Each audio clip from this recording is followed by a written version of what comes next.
ফ্যামিলিগত। এই যে আমার জুতাটা, এই জুতাটা আজকে আমি কিনছি না হলো 6 থেকে 8 মাস, ঠিক আছে? আমি চাইলে একটা নতুন জুতা কিনতে পারি, কিন্তু আমি যখন বাসায় যাই আমার বাবার অনেক কিছু প্রয়োজন হয়, আমার মায়ের অনেক কিছু প্রয়োজন হয়, বা আমার ওয়াইফেরও অনেক কিছু প্রয়োজন হয়।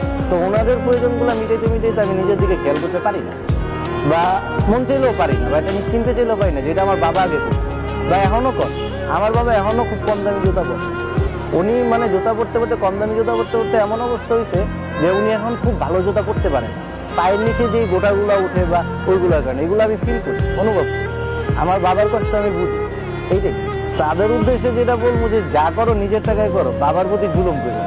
কেন ওনারা অনেক স্যাক্রিফাইস করে পৃথিবীতে আনা থেকে শুরু করে এই জন্ম দেওয়ার পর থেকে যে খরচ, যত যা কিছু আছে, মূল কথা খরচ না, যেই ভালোবাসাটা বাবার থেকে পাওয়া যায়, একটা ছেলে যদি চায় এটা পুরোটা পাইতে পারে, যদি পাইতে পারে। কিন্তু এর জন্য তার অভাবে থাকতে হবে, দারিদ্রতা জিনিসটা শিখতে হবে, প্লাস অভাবে থাকলেই মূলত বাপ মায়ের ভালোবাসাটা উপলব্ধি করে, যেটা মধ্যবিত্ত ফ্যামিলির সন্তানরা আসলে করে।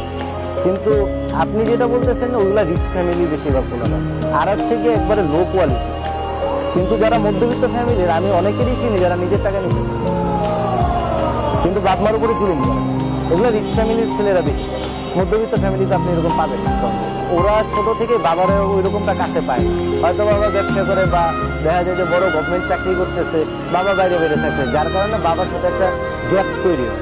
ওই গ্যাপটার কারণে ওরা দেখা যায় যে বাবার প্রতি ওরকম ভালোবাসা থাকে না বা মায়ের প্রতি টান থাকে না। কিন্তু আপনি যদি মধ্যবিত্ত ফ্যামিলির দিকে তাকান তাহলে দেখা যাবে কি তারা এক ঘরেই বসবাস করতেছে, তাদের আলাদা কোনো রুম থাকতেছে না, বা বাবা মার সাথে যাই হোক বাবা মার কাছাকাছি থাকতেছে, সন্ধ্যার পরে বা রাতে বাবা মার সময় দিতেছে, বা বাবা মাও টেনশনে থাকে। কিন্তু রিচ ফ্যামিলিতে আপনি পাবেন না। এই কারণে দেখা যায় রিচ ফ্যামিলির ছেলেদের সাথে এই বাবা মার গ্যাপটা অনেক বেশি, বা বাবার ভালোবাসা হোক, মায়ের ভালোবাসা হোক, বোনের ভালোবাসা হোক, এরা এটা বুঝে। আসলে মেইন কথা হচ্ছে সমস্যায় থাকতে হবে, সমস্যায় না থাকলে আপনি সমস্যাটা সলভ করতে পারবেন। বাবা মার দায়িত্ব পাওয়াটা বিশাল বড় নিয়ামত আল্লাহ, এইটা সব ছেলেরা পায় না, বা সব ছেলেদের যোগ্যতাটাও কুলায় না ওনাদের দায়িত্ব না। যেটা আমি মনে করি যে আমার পরিবারের দায়িত্ব আমার উপরে, তো আমি অনেক খুশি।